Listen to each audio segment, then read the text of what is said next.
Hi guys, நான் உங்கள் PG Anand. இன்றைக்கி பிக் பாஸில் நம்ம எஃப்ஜேக்கும் அமித்துக்கும் பயங்கரமான சண்டை வருது.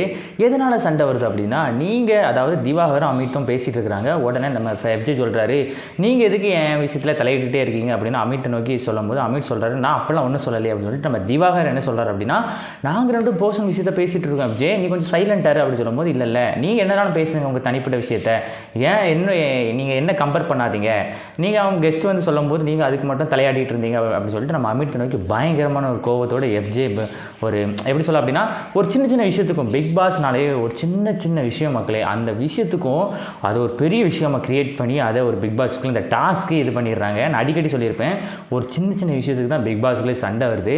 அது ஒரு அண்டர்ஸ்டாண்ட் பண்ணால் ஈஸியாக முடிஞ்சிடும். நம்ம திவ்யா அவர்கள் பயங்கரமாக சண்டை போட்டாங்க. இப்போ எஃப்ஜே பயங்கரமாக, நம்ம துஷார் நேற்று சண்டை போட்டார், இன்றைக்கி எஃப்ஜே. அது டெய்லி அவங்கவுங்க ஒரு டாஸ்க் வச்சுருப்பாங்க போல், நம்ம இன்றைக்கி தான் சண்டை போடுறோம் அவங்களே டாஸ்க் வச்சுருப்பாங்க போல தெரியல. ஒவ்வொருத்தரையும் அவங்களே சண்டை இது பண்ணுறாங்க, க்ரியேட் பண்ணுறாங்க மக்களே. ஸோ நெக்ஸ்ட் ப்ரோமோவில் என்ன வருது சொல்லி நம்ம தொடர்ந்து வாட்ச் பண்ணலாம்.